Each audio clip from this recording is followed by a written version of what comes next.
Good morning, everyone. Welcome to American Scousers Morning Coffee or Tea with American Scouser. It's Wednesday. We're back in action with the usual gang. Reckless Coffee is in the number one dad mug. Number is getting like fucking wiping out.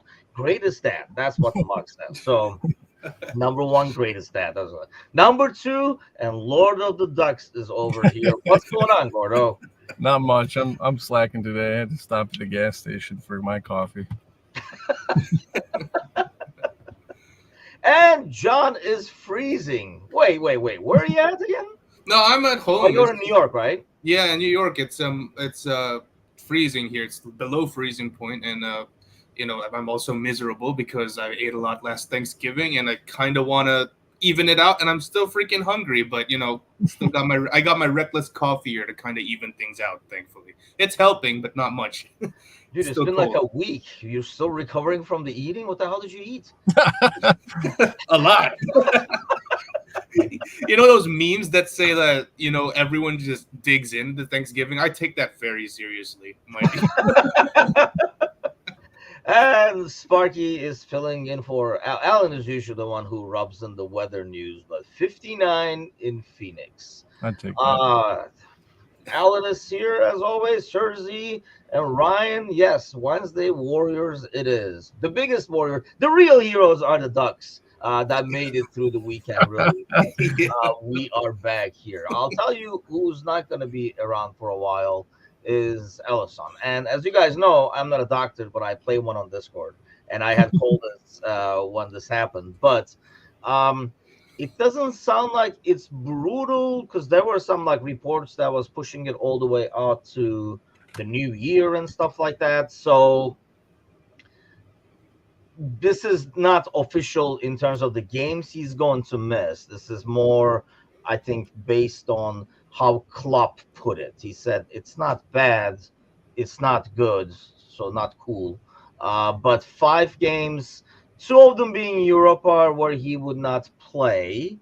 Gordo, how do you take this? Right? I mean, It's not 2 to 3 days.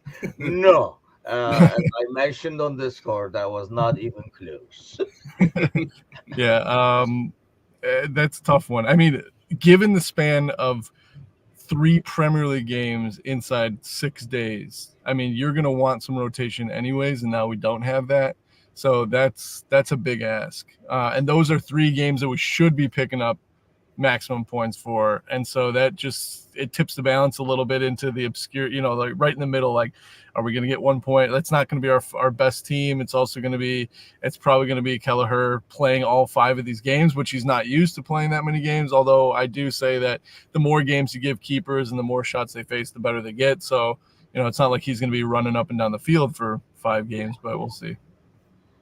How do you take this, John? I know you were saying like these are games we should win anyway, but Yeah. I would argue Ali is key to anything that we win. Yeah, he's key, and Kelleher has kind of been sus this year. But I'm gonna bring it up again because I know you hate hearing it. The run of games. Here we The go. run of games. You know what? You guys would give me a chance in any top Premier League club for at least like 3 months because I'd be like, I just need the run of games, guys. Another sandwich, please. But hey, to kind of Gordo's point here, maybe the reason why he hasn't been as sharp as we'd expected him to be is maybe he does need a bit of games to get the gas going, get the engine going. Maybe that's the case with him. But yeah, I still feel like obviously Alisson's a big miss. He's kind of an anomaly with keepers. Like I saw this stat when I was searching for news this morning where he saved like 80% of his shots, which is like the highest in the league. And like you just don't see that anymore. So obviously we're kind of going to see some sort of drop. But yeah, as Sir Z says here, like the defense has to be on point with Verge kind of being sort of back to his old self. Hopefully things will be a bit more easy for him. I mean, it could be worse. We could be having him against against Arsenal or United or some stuff like that. So yeah, maybe I knock on wood as I say this. Like maybe if there is a run of games where we could use Alisson, taking a rest, it's these it's this run of games where tomorrow, if we do our Europa League job, that last game in the Europa League is essentially going to be a dead rubber, right? If we win tomorrow, Ideally, yes. yeah. So there we go, right? But look at you guys, man. So goddamn positive. First thing on the goddamn Wednesday morning. I guess my concern is, regardless of how, like, I know, like Cersei says, like, the defense has to be on point, but I'll argue that even at the peak of this defense, Gordo, like, I don't know what you want to call it, with Van Dijk, Gomez initially, and then Gomez gets injured, like Matip and whoever you name it. Even in those games, there has always been moments when the game is on the balance that Ali makes a huge save, and half the time somehow that ball goes on a counter and we score or something crazy like that too. But it's always been there, and I feel like not having that is going to hurt in more ways than we predict. Yeah, I'm just pessimistic here. To John's point, I mean, I saw that graphic. I think that the next highest is like 61 or 62% of shots, and it's still way at the top of the table. It's way higher than average, and so he does win games. I mean, he gets his points. You can't argue that. If your keeper's making 80% of saves, then he's going to make one or two big ones, and sometimes those are the only saves he makes, right? Like those are the only ones he faces are like they're in on goal from a lucky break, or somebody slips in the middle of the field or something like that, and they get a shot that's 95% of the time that's shots going in, and he ends up saving it. So you got to count those out, and this is going to be one of those old school Brendan Rodgers teams where we're just going to have to score more than we let in, because that's the other thing too, is like Verge is at it. He's close to as good as he was. He definitely is way better than he was last season, but that defense, we just cannot get a decent pairing. Matip has a run of good games, and then he makes a couple of errors. It looks like a lemon. And then Konate, like, just after the World Cup, has just lost all his confidence, it looks like, and can't get back into the team with injuries and things like that. Gomez is Mr. Unreliable. Sometimes he's one of the best defenders in the Premier League, and then the next game he looks like he belongs at Southampton. So it's, it's tough to say, because with that kind of volatility in the defense, you're going to need somebody behind you that's capable of making the shots. And the other thing that is always underlying in sports, and you guys have played, so you guys understand, is that the fear kind of creeps in, right? You're a little more confident when Alissond is behind you. If you played with a good defender, and so not having that makes everybody a little shaky, and then Kelleher might feel like, this is on me, and he feels more pressure, and then it spills over into the stands. And then, as everyone knows, once Anfield starts doing the shushing and the songs kind of start, you feel it. Everyone says they feel that energy in the stadium. So it might be an interesting week for us. That's a good point, though, that when it's almost like playing with 10 men. I mean, no offense to Keller, it's not like he's missing, but like it is like when teams play better and more focused, especially defensively, when they're down to 10 men as opposed to 11. Maybe we get that kind of a reaction. I just don't know if you're going to get that kind of a reaction for that extended period of time. Sergi says, we won the league with Adrian playing the first 2 months. Yes, actually, we do forget that. Made it to CL final with Karius in goal. Trying to be positive. And yeah, you know what? That's what I like, because it's my job to be negative and worry. I'll do the worrying. You guys positivity for all of us over here. But that is a good point. And I don't know, like, hopefully it does not pan out bad, but really, like, if you had an injury list of guys you don't want get injured, Ali would be probably in the top 3 of that list for me, just because of the impact he brings game in and game out. So, and such a freaking silly way to get injured only adds to the misery. Somebody who's going to be out even longer, to the point where we're not even giving a timeline, similar to Thiago and Basetic injuries, where, like John was talking about it before we went on air over here, they're not even mentioned anymore. But I know, to be fair, I think they're not mentioned because they're afraid to ask Klopp, because he pretty much shushed them out of that. I think it was like a week or 2 ago, and was like, don't freaking ask me if there's an update. I'll give it. We'll have one on Friday, Tim, with Anand. Don't worry. Yeah, I'm sure Anand will get one from Thiago. He'll be like, he's going to be back. But yeah, it's more about, I think those guys just need time. Stop asking me about it, because I don't know if that kind of puts pressure on the guys as well. But Jota being out an extended time, on paper, it does not look as significant or damaging, maybe, John, but it does really hurt because he has scored some crucial goals. Not to mention, he's a kind of like a key part of that rotation, more on the top tier right now. Yeah, and I kept hammering the point the last 2 weeks, last 3 or 4 weeks, that I have him as my starting guy on the left, and it's really unfortunate. And someone brought it up this morning. I think it was Sir Z on the writers' chat, or it was someone in the general chat, the fan chat, that Jota has had consecutive seasons or 3 consecutive seasons where he's had like a major injury that kept him out for like a decent amount of time, and that's kind of worrying because, like you said, he's arguably been our second best attacker this year after Salah in terms of just the production. I think he scored the most goals in all competitions after Salah, so obviously he's going to be missed. And Cersei's right here. Jota's a match winner. You know, him, regardless of if you think he's a starter or he's a bench player, he does his job, which is score goals. And that kind of reliability is going to be missed, you know, when he's gone. Obviously, we do have the options now, but, you know, I'm kind of partial here because Jota is my favorite attacker after Salah. I think we're going to miss him a lot, especially in those games where, you know, it's in the balance and we just need like a good bounce of the ball to come into someone's way. That bounce of the ball always somehow finds Jota, and we're going to miss that a lot. Yeah, I mean, his finishing, I can think of at least a couple of like crucial goals, either to, I mean, was that the last game that he last game? He scored, I think, the first one for the comeback, I think, but he scored quite a few goals where either has put the game away or has been like the winning goal and stuff like that. Yeah. Sparky says not a problem. I mean, it's a problem. Maybe it's not as big of a problem, but do you think it affects everybody else in terms of that rotation now, Gordo? Because that was one thing about Jota too, is the versatility. He could be in the middle, he could be on the left. Who gets more time now? Is it going to be Diaz or is it going to be Gakpo seeing more time, you think? See, that's the key, is it's a striker in an attacking position. So as kumbaya as everyone likes to think teams are, you know, strikers go like this and somebody gets injured, you know, especially if it's like somebody like Gakpo or something that's starting to not get as much time as he was. And he's even, like John had pointed out in our chat, you know, he's looking to constantly improve, maybe having a little bit of an off season. So some of these guys are seeing this as dollar signs in their head, and they're going to go after it and see this as a great opportunity. And hopefully with most strikers, just like with goalies, you give them more time, they get that confidence. Run of games. Run of games. Yeah, it's a run of games, right?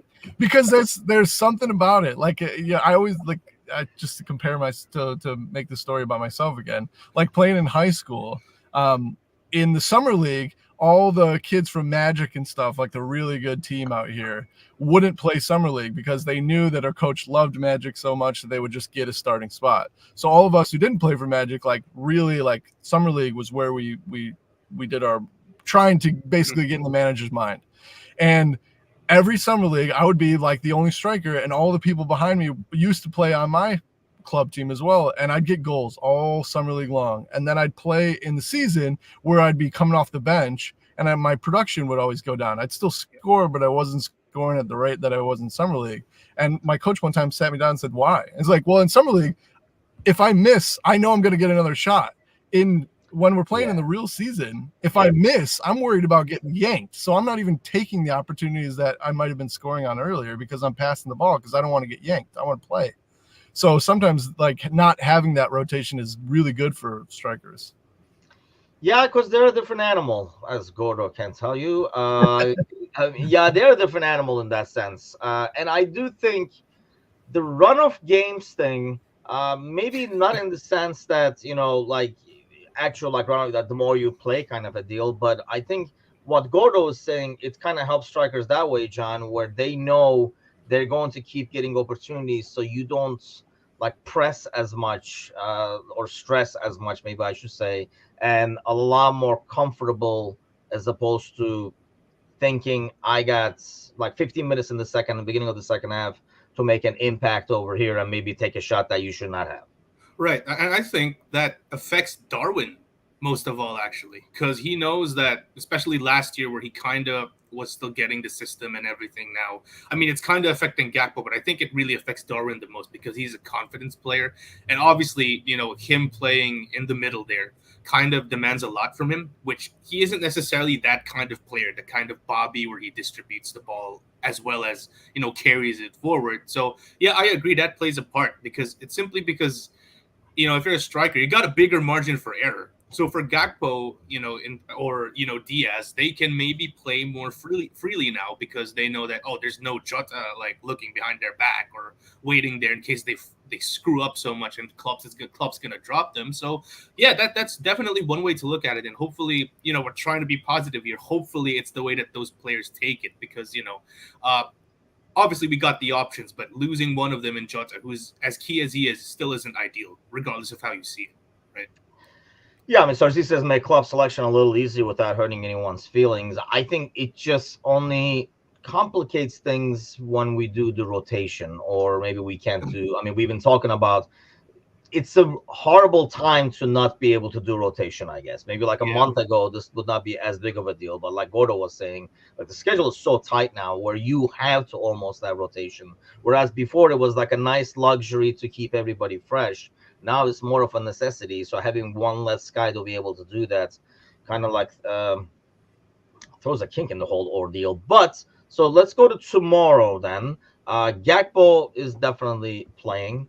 Who else is playing tomorrow, Gordo? Do we see, I mean, knowing the game and what we need out of it, do we just see like a really heavy dose of rotation so we have as many fresh legs as possible going into the stretch?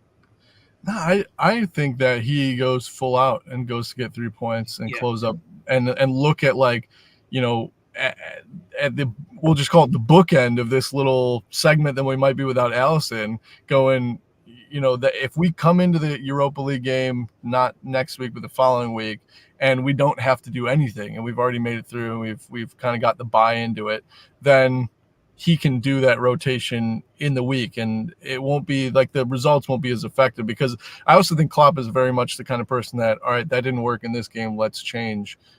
Inside the game, he's very much more rigid. He's got the game plan. I think we've talked about it so many times on all the shows. It's just like Klopp is the kind of guy that even if we go down by 2, he's like, no, I didn't say you were going in until the 70th minute. And that's what you're going to continue to do, even if it doesn't make any sense for the flow of the game. But I think week from week, he'd really assess his teams. And so, like, we drop points against Fulham or something like that, then we can shift it up for Sheffield and then Palace. And so I think he'll give himself the options by kind of taking a bunch of weight off of everyone's shoulders tomorrow. Yeah, I think it almost makes it sound like, let me throw this on the screen over here, but I take this, John, as, because I know Ryan says get the game 1, sub all out and move on. And when you look at what Klopp is saying, I mean, he says it's just made the situation more difficult. That's how it is. That's like a sampling of Klopp right there. That's how it is, and not cool. We want to win tomorrow night and win in Belgium as well. But this is the part that gets me is if you don't win tomorrow night, the game in Belgium in a super intense period will be even tougher. Sounds like he wants no part of that. So he wants to win this one and not even care about that and do nothing but rotation when we go to Belgium.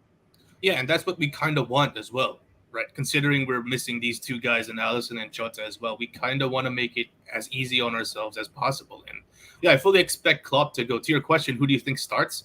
I think he starts with Gakpo, Diaz, and Salah, honestly. And it's not like a 45 minutes kind of deal. I think those guys see it up until the 70th minute or something. I think we should really go for it as well.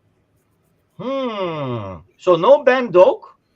Off the bench, but yeah, I'm starting Salah here, Tim. I don't want to take any chances anymore. Like, let's just finish it off. Yeah. Yeah, let's Here's what I worry about. Yeah. If we don't go any rest on these guys into this weekend, now, and I understand the point there, but if you don't go into any rest with these guys into the weekend, they play Sunday against Fulham, then we go away on Wednesday to Sheffield, then on Saturday away to Crystal Palace. Is that really, do you want to force that and get more injuries because, you kind of played more 60 now and 90, 90, 90? I think the strikers, you're gonna ask them, and Darwin Núñez would want to play all 90 minutes of every single game, and obviously Salah can do it. All right, so like Salah is the guy that all strikers want to be. Like his body holds up to the 90 minutes every single week, midweek games, end of the week, and but most strikers, most players will want that too. So I don't think that they're looking at that going, oh God, like we're going to be tired. It's going to be, oh great, we don't have to train, we can play a game, which is what I signed up to do, which is why I want to make all this money. So I don't think that scares them too much. Also, I think Fulham at home is a good prospect because obviously it's Sunday later in the day and Sunday, so we got time to rest for there. Sheffield, if you look at runs of forms, and obviously, we tied with Luton, so I don't want to put anything in. Let's not do this. Yeah, let's not do it. But run of form, I mean, you'd think that that'd be the game that you'd get some rotation, and then basically it's just a regular week at that point. If you treat the Sheffield game as kind of a freebie, free space, if you will, then it's a regular week. So I don't know if it's why okay. You know what? You're done. I'm muting you. You said positivity, so positivity. That's not positivity. That's cocky. That's overconfident, which scares the shit out of me. Dogs can play after the hour mark. I mean, I guess we're all assuming, right? If we go full force, we do win this game within the first 60 or whatever, so that we bring these guys in. So, okay, you guys are going full out up top. What are we doing on defense? He is Klopp on Costas. He needs rid of himself, which run of games, if you will. Very important for a player who was waiting that long for a run of games.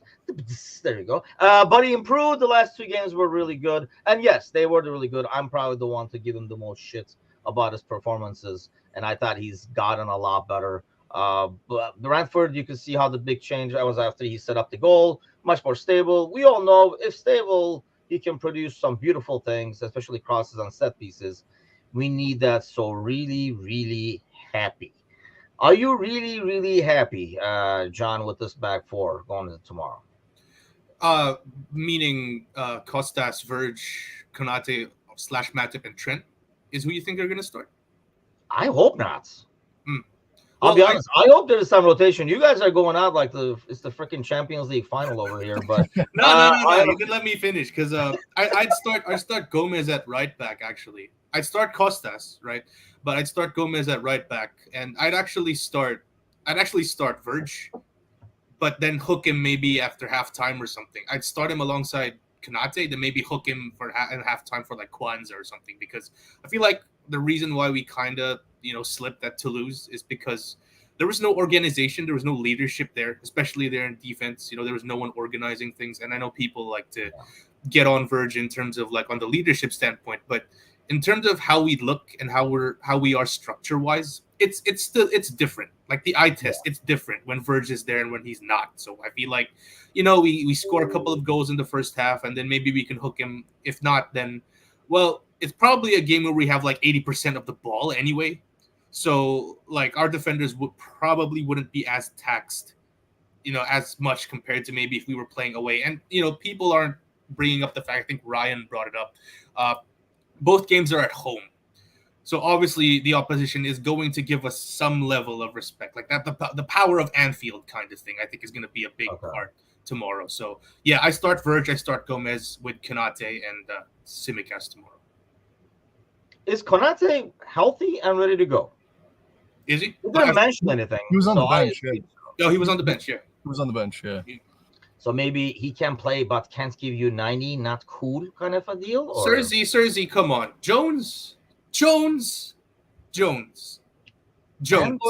I think Jones will be there. I think he's got it dead on. Endo, Jones, Elliott. Aren't you forgetting someone, Tim? Oh, come on, right, Thiago. Yeah. He's injured though. No, we don't know that. We just didn't talk about him. We don't actually know that. Okay, he's gone. Okay, come back. We'll bring Gravenberg on, I guess. Jesus. Yeah, but I mean, you got to start Elliott as well. Sparky says no Jones, please. I feel like you need Jones to come back out.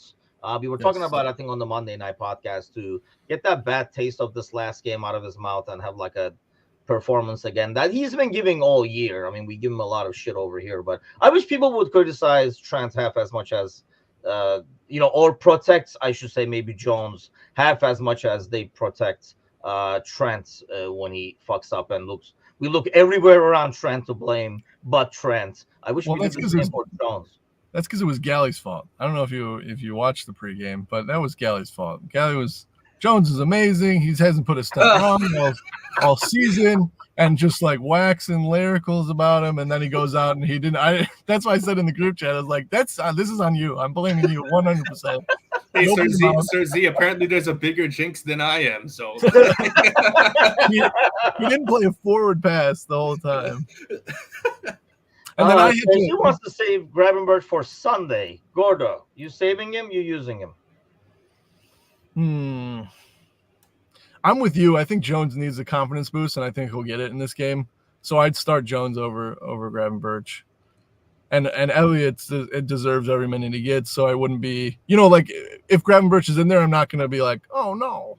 But I'm also not. I think if Harvey or Jones gets a nod over him, I see the validity in that too. So I'm not too concerned with the midfield. And Endo, I think, you kind of need somebody like that in these games where it's unpredictable. We don't play these guys as much. They're going to have jitters because they're at Anfield, and sometimes that's the hardest game to play, is like when you're not really 100% expecting what you're going to get. So I agree with that midfield. I do like that, and I think like Gravenberch, you will see him. I think we do because I do think you see him against Fulham on Sunday. So I think we get something where he is out there at the end of the game for the 20 minutes, something like Klopp likes to do, give people 20, 30 minutes at the end of the game before they play the weekend. Ryan says, I blame Galley for all my problems. You and I both, my friend. You and I both. And I think probably Kelly can jump on this too and blame him for it. But so he says John and Galley should be a comedy. Wouldn't that be more like a tragedy comedy? Yeah. Well, the thing with comedy is it's usually tragedies as well. So we're gonna send you inside to the Man City, the Blue Moon Forum, and then you guys can you guys can talk about Holland and all those guys. That whole mentality kind of played into what I wrote. I wrote that we're gonna kind of struggle this January without Salah, but it's kind of like a reverse psychology kind of deal. I kept Sir Z in mind where he said, like, John, please don't praise any of our players. All right, we're going to struggle massively this January without Salah. We are going to struggle. So that's the best kind of criticism to get back too, right? Because if somebody's like, see, you were wrong, then you're like, you're not really upset about it. Like, crucify me then. Jeez. I don't care. Speaking of crucifying, Side says to Gordo, Jones under the club for 5 years, despite all the love and favors, still not good enough. Honestly, I don't understand all the love and favors. Definitely not from the fan base overall. I mean, I know in the past we talked some about Gordo, about him. Maybe like if he wasn't a Scouser, he would not be on the team and stuff, because he did have some weak performances. But then, he got the run of games, and he started he was performing really well. And I would argue like he's probably been the most consistent in that midfield. If anybody who's not getting any criticism these days is probably like Szoboszlai and stuff, who has not done really much the last month or so over here. If you actually look at the games and stuff, I know Jones. Has Jones hurt himself in front of eyes of fans, Gordo, because he's doing more of the basics now and keeping possession as opposed to doing his little tricks and stuff and trying to get past people. I feel like he's playing more ball possession. He's more winning balls, doing the pressing, maybe a little Hendo-ish, Genie-ish, where fans don't appreciate it because it doesn't really show up in stats or in the final third. Right, and I think that's it. He jumps on the scene, makes a big splash against Everton, scores a big goal. Everyone goes nuts, thinking like this is the next Scouser to replace Stevie. And that's the problem with being a Scouser, is like this is the next Stevie. It's trying to fill those shoes. What I will say is I wasn't part of, I kind of went for the fervor and then it died down, and I wasn't really I'd see him in the lineup and I'd kind of roll my eyes and see him coming off the bench and go, this isn't the guy we need at this time.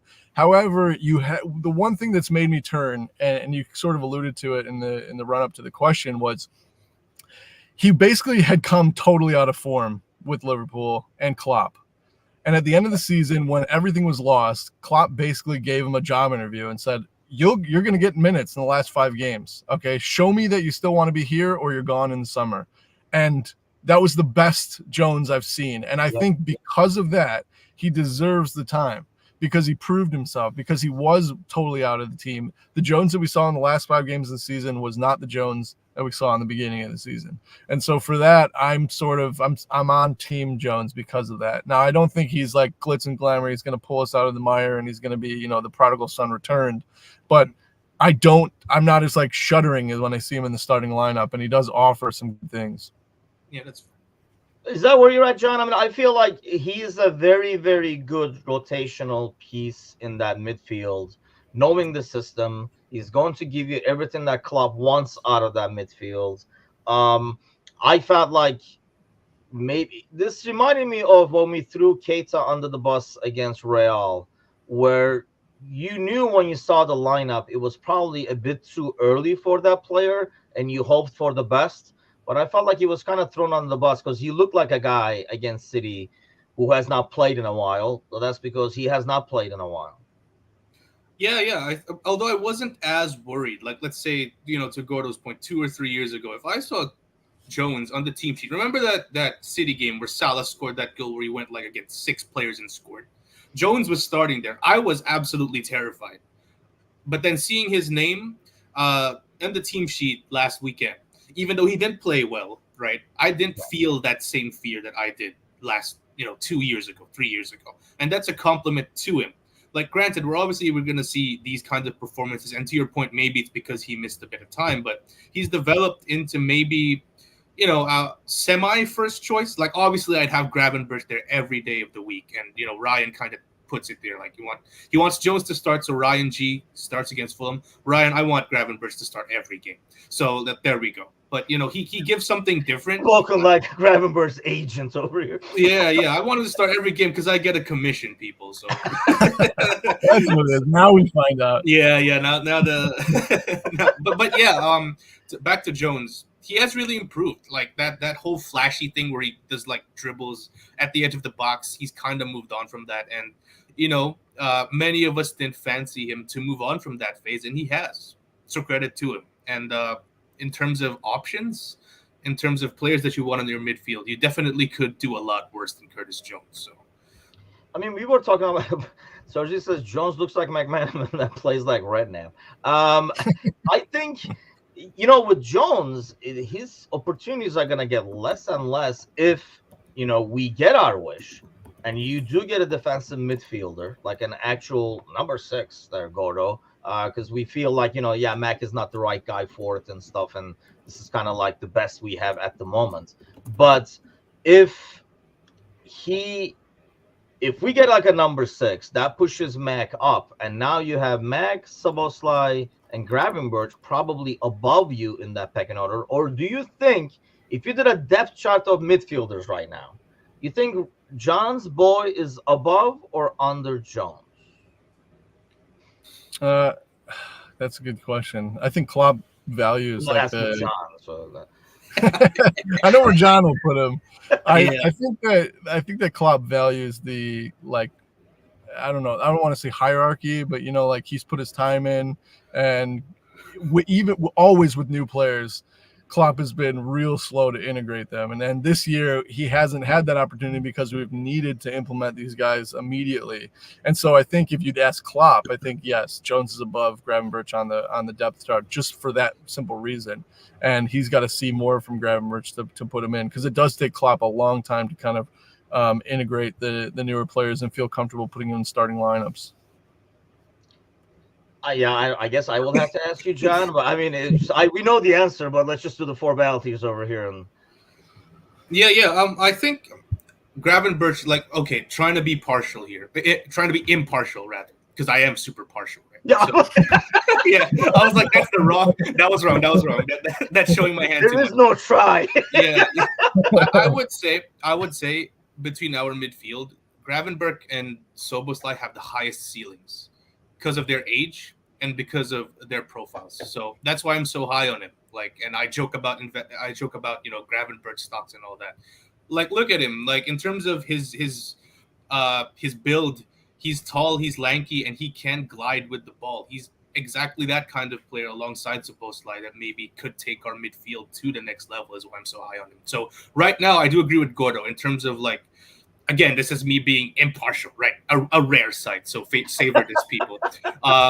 I do agree that Jones is probably above him in the pecking order, but that's not going to be the case maybe a season or a season and a half from now. I think Gravenberg establishes himself as maybe first choice, probably alongside Szoboszlai there.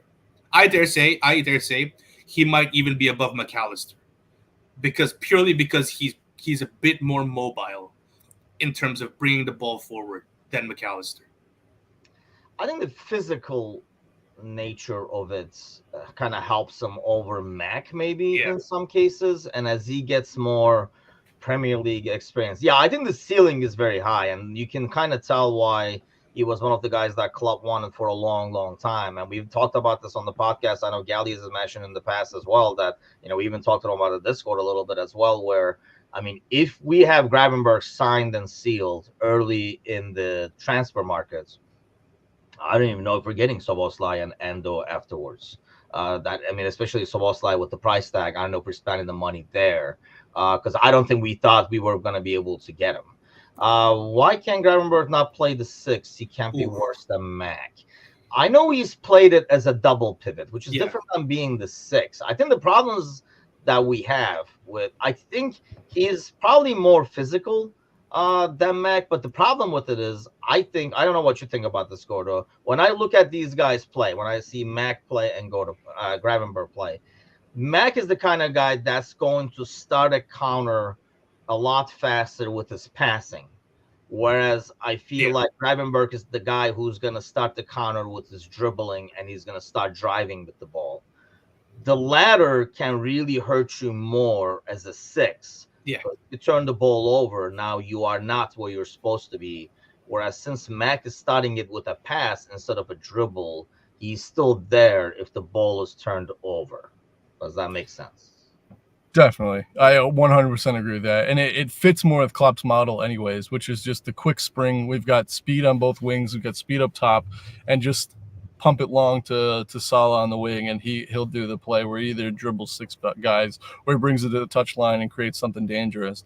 I think like even if Gravenberch didn't dribble so much, I just think the pass is more valuable to Klopp in that like quarterback role almost, where he's just he has the ability to fling it both sides of the field and create something very quickly in transition. Yeah, see, I knew Saito was going to be all over this. And he's right. Honestly, like, I agree with him on this, but I have news for you. Klopp is your manager, and I don't think because I do agree. I mean, like, why the hell not? It's screaming, right? But this was screaming before when we had Carvalho. I mean, we've had players that fit this mold, and actually we did some moves last summer where we all thought all summer we talked about, we must be changing formation. It's going to be 4-2-3-1 now and stuff like that. And never happens. We live and die by the 4-3-3. So I think it was Bickler who made the point, Tim, right? Where it's a square peg in a round hole. I think instead of trying to fit it, Klopp is trying to hammer that square peg to fit into the round hole rather than forcing it in. So it is what it is, right? I think he feels a run of games in that position. Run of games. Get you going and like learn that position. having a double pivot though, that completely neutralizes what Matip is the best at, which is just meandering forward somehow with the ball still at his feet all the way. Like if you put 2 people in front of Matip, then we don't get to see this giant gazelle-like creature sprint. It is majestic, halfway between brilliant dribbling and trapped between his giant strides. And if you put 2 people in front of him, he's never going to be able to do that. Hey, I'm gonna go out on a limb here and give a hot take. I felt like Matip should have started the Champions League final against Real Madrid. I felt like his dribbling could have really given them problems, considering they were just parking the bus the whole game. You know what though? I think it was just we met a goalkeeper having the greatest day of his life. Because if you look at the stats and not the score, we should have won that game. I mean, any other day. I mean, we could have met him on another day and beaten him 4-1, 3-1. I just think he just had a microcosm of his career. jeez. And I'm then sorry for bringing it up. yeah, and then we give up an easy goal for falling asleep in the back post. So yeah, let's not bring so much for positivity from you guys this morning. So I wanted to, like, before we get, I wanted to kind of ask you guys this because obviously it was like a huge talking point. I don't know if you guys saw the Newcastle PSG game, especially the end of it, the penalty and stuff. Did you guys both see it? I didn't see Yeah. the pen, but I know Okay. there's like shit going down again. Yes. So the handball rule thing, and this will probably come up in tonight's pod as well. We have a couple of like topics that we kind of wanted to delve into with the gang, and this is probably like I'm sure Sully is going to probably talk 10 minutes about this tonight anyway. But where are you at with this? So let's start with you, John, because I don't know, the attacker's point of view is probably going to be different, and I'm probably like a minority. But the handball rule, I mean, it came from the body, but it was away. The whole, natural body position and stuff like that. I feel like before we added all this terminology, the handball rule was a lot easier and a lot more clearer. Where are you with that? What do you think should be called a penalty, and what do you think players should be able to get away with? I think in terms of what constitutes as a penalty, if the hand like interferes with the trajectory of the ball and it doesn't hit like the chest or something or whatever. Kind of like remember against West Ham where I think it hit Van Dijk's chest and then went to his hand. Yeah. Those are the kind of things where it already hit his chest. So it already impeded the path of the ball. It just so happened to go into his hand. So I think those are fine. But let's say, for example, remember Mane's cross in the Champions League final a few years ago that got us the first minute penalty against Sissoko. I think those are like the pure like handball. Oh, it's a pen right away. Again, I didn't see the pen, so I can't really judge. But if it's chest to hand, that's not a pen for me. It's not supposed to be by rule. I mean, that's what I thought at least, Right. Gordo. Like, not a penalty by the law. I don't think it is. I think if it comes from the body, but then I don't know. And yeah, they did get rid of that VAR team. I think like they didn't give him a. Another He was game. supposed to be at a different game, and he's not the referee or whatever today too. But I mean, I don't know. I feel like that to me should be a pen because you are using your arm to control the ball. I know not by law, but in general, and that's why I want to ask you, Gordon, like, what do you think the rules should be? There is going to be a gray area, I think, regardless of how we want it. But Yeah. I feel like, I mean, they're like, oh, it's a natural, and we'll get to the commentating because that was just ridiculously annoying by itself as well. But they were talking about like the natural body position and stuff like that. It's like, well, he runs. I mean, okay, then like you can run any freaking which way and you can put your arm in, but so according to those guys, as long as you're not running like this, Yeah. it will be like a natural position. What do you make of that? Because it's ridiculously away from the body. Well, I mean, it's like my car drives, but if I hit somebody, right, it's like my car is going straight. But I collide with a pedestrian. But this is the way, like this is the natural flow of my car. It should have went straight through. Like, but and you know, like for referees with like making these like very minute changes, it really what it does, it sounds like they add more language, but when you become a referee, they must just get one slip of paper with handwritten in crayon that just says go with what you feel. Because when you make all these tiny changes of body position, like who's to say what's a natural body position? Like look at the way that Raheem Sterling runs. You're gonna tell me that's a natural stride? It's not, right? So like it's all ambiguous, right? But yeah.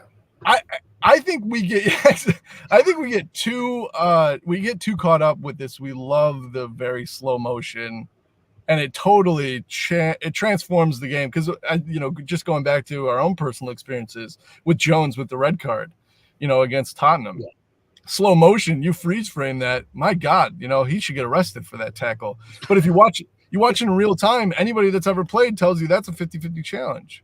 Yeah. And so when you watch this in real time, like when you slow it down, the more and more I look at it because it is slowed down, I'm like, I don't think that's a penalty. It barely touched him.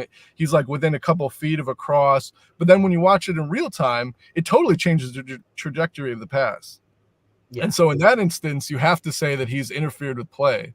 And I think sometimes we get caught up in the slow-mo. We love a good slow-mo. Every sports fan loves a good slow-mo, and I think we get way too caught up in that.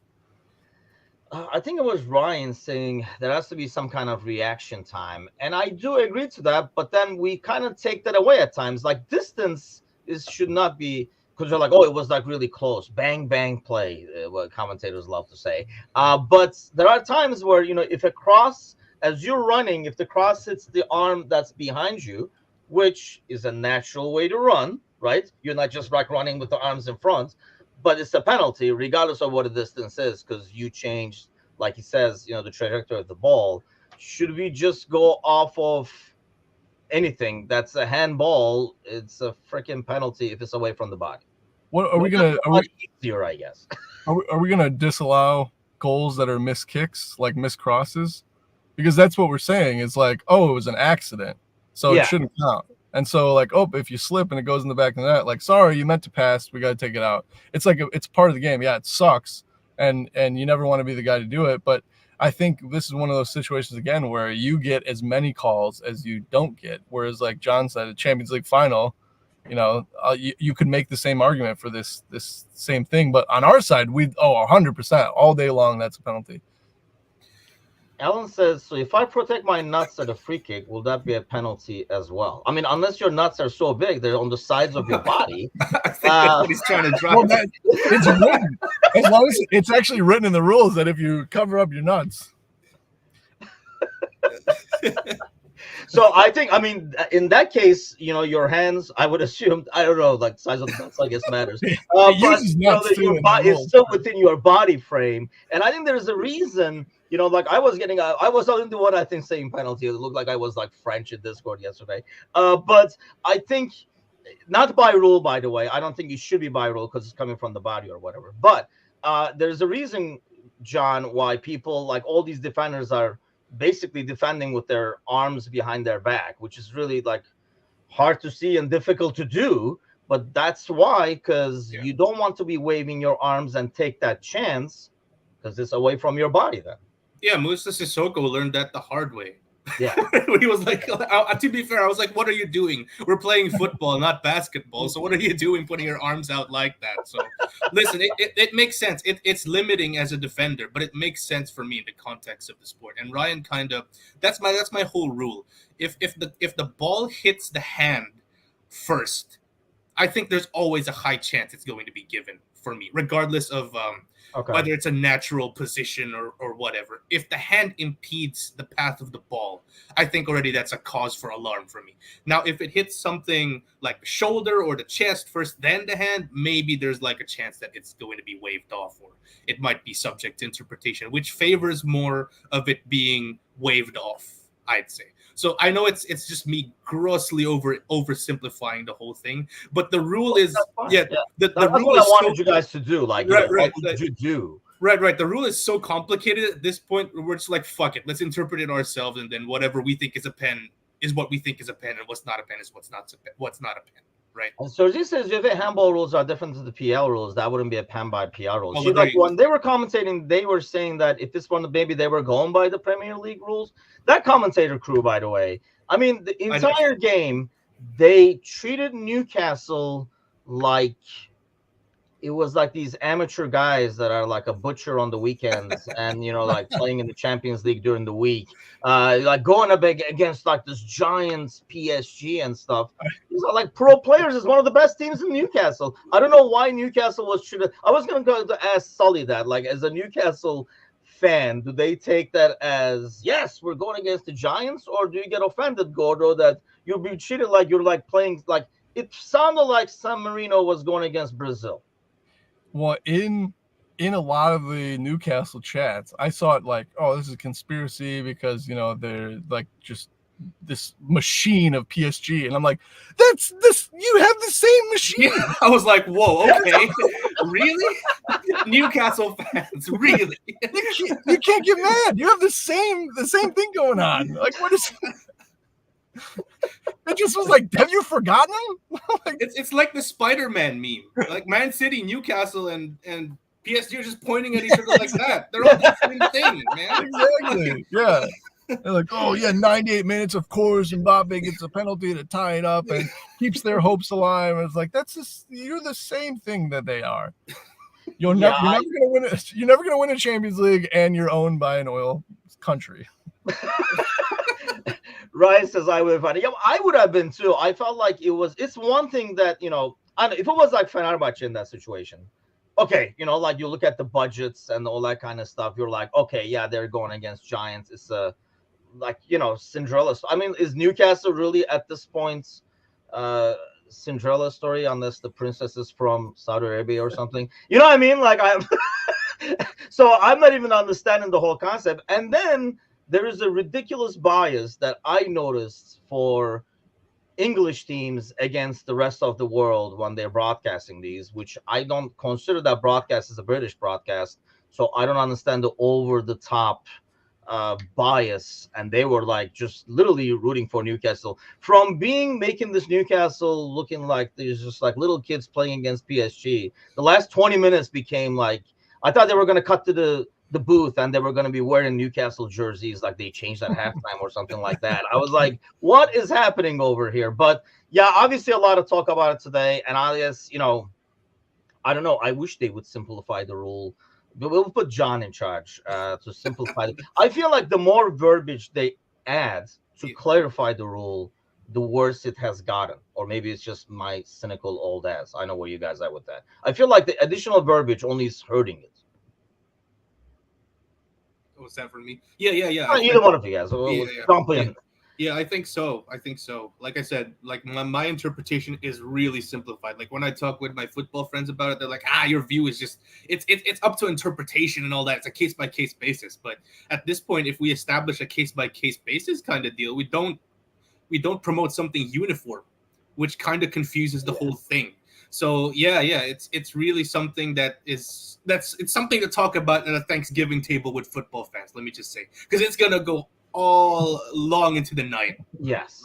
Yeah, so, that's why I figured like I would get your guys' take on it in case you guys saw it, because there was a lot of talk about it I see all over the place this morning. So I figured like, hey, it's soccer, we should probably touch up on it. But let's get back to our boys. Hopefully we won't have any of these handball decisions to be made or worried about tomorrow. Let's get predictions.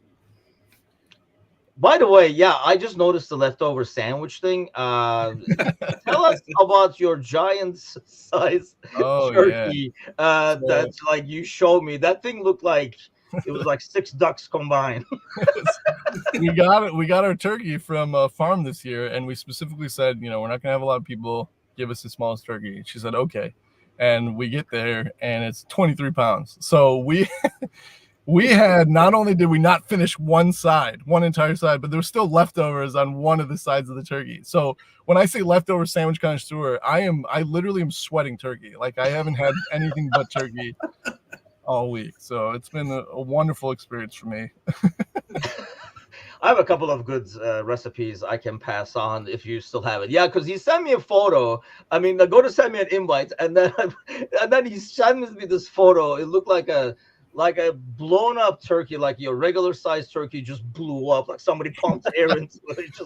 It was like meat bursting out of the breast and stuff. I was like, what the hell is this thing? Okay, prediction time. What do you have for tomorrow, Gordo? I'd like to go, high in the clouds. I'm going to say 2-1, and we need a late goal to win it. I think it's going to keep us on the edge of our feet. Or on the edge of our seats, excuse me. Holy cow, we went from positivity to I was a bit caught off guard. I was like, really? Okay. Hold on. Get egg roll shells, put turkey and fixing in that. That sounds good. The one I have is actually Angel. I'll have Angie send you the recipe of full ingredients, but it's like turkey, goat cheese, like toasted bread, bacon is the sandwich, and it's delicious. I'm sure there's some other stuff involved. I usually just get involved in the eating part of it, so I don't know the ingredients. But I know there's probably more to it than that, so I would assume, but it is delicious. Ryan is going with the Timuchin special. You like that, John? You're like, yes, that Yeah, sounds. yeah. I don't want to say What were you much. about the sandwich? I don't know what you were nodding about. Yeah, like I said, I am hungry, and I ate so much on Thanksgiving. I'm trying to cut down to even things out, but I'm really hungry right now, boys. I just had a banana for breakfast, and I really, really want to add to that. So I had a banana with turkey skin. A banana turkey sandwich. Just adding different flavors. Alan is going with the Timuchin special as well. Are you going with the Timuchin special? I don't want to say anything because I always freaking somehow find a way to mess things up with my predictions, as Sir Z would like to attest. So I'm just gonna say 2-0 to us and nothing else. No context, just a 2-0. Just a score. Yeah, I'm going with a 3-0. Actually, I feel, or I hope maybe. Kind of like what Gordo was saying, there's going to be special attention to pay to defending and getting Keller some confidence and a clean sheets. At least maybe that's the positivity I can bring this morning. That's all you guys are getting. But yeah, I'm hoping that's. I think Elvis ate the banana turkeys. There you go. Elvis ate the banana turkey sandwich. I do not want any correlation with El. I don't want to be remembered as him. I don't want to be in the same sentence as him. Now I have to go home and shower. I don't know the context of this too. Just a weird. I just context as you don't know who Elvis is, or what? No. I mean, like Elvis and Gordo here, because he seems to have some sort of a vendetta against. Just a weird guy. If you want to spend, if you got some time today, go on YouTube and look at Elvis karate videos, and it's just him going huh, huh, huh, huh, huh. It's just a weird guy. Right. He's just never saw the show going this way at the end. Jersey says, "Didn't Elvis die?" He's missing, isn't he? What the heck is wrong with you guys? No, yeah. He's missing, isn't he? They never found him or something, right? No. They never found a friend. You got somebody else. It was stuck inside of him. That's why he died. Oh man! You know what they say? When someone is doing number 2, that's when they're most vulnerable. So if someone wanted to take him out, it was the perfect opportunity, right? I mean, if your diet is banana turkey sandwiches, yeah, because you've been eating there for a while. I can see that. Yeah, I don't know how Elvis died. I'm not a big fan of his, so not a hater of his like Gordo over here, but not like a fan of his. Where like, hold on, before the show ends, I'm googling. Okay, never mind. So he died suddenly at the age of 42 due to prescription drug abuse and unhealthy eating habits. Banana turkey sandwich. Now we know. We know what it was. Mystery solved. Another mystery. This might be my last podcast. I'm sorry. He famously did peanut butter banana sandwiches. That actually sounds good. Not a huge peanut butter fan, so you need something in there to kind of like, it's too sweet for me. So banana goes with that. The banana turkey sandwich, somebody has to try. Oh, what happened to go? I think he had to go probably to the bathroom after eating. So we lost Gordo there. He's making around. When you gotta go, you gotta go. Yeah. But on that note, we should all go. Not to the bathroom like Gordo, but I'll be back tonight actually with the gang over here. So you thought this was over the top and obnoxious. Just wait till we get the panel going tonight, because I'm sure there'll be a lot of talk about like this weekend's games, including the City game. I know Newcastle, Chelsea, a lot to talk about. Definitely a lot to talk about. And I wanted to kind of like touch up on a couple of things that I saw over the weekend too, and get the boys' takes on it. But so join us tonight, 8:00 Central. We go live with the gang. Gordo sponsored by Gordo.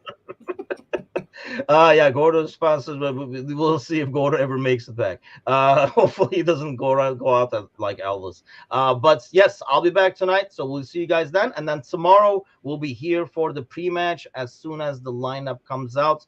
And let's see who we got. Is Gravenberg there? Is Mo there? Let's see how many of these predictions are going to be dead wrong. And then let's see if Saidu's nightmare happens and Jones is out there with like Gomez next to him or something like that. But we'll see you guys. I'll see you guys tonight. Otherwise, catch us over here tomorrow. Do not forget to give us a like and a subscribe and all that good stuff.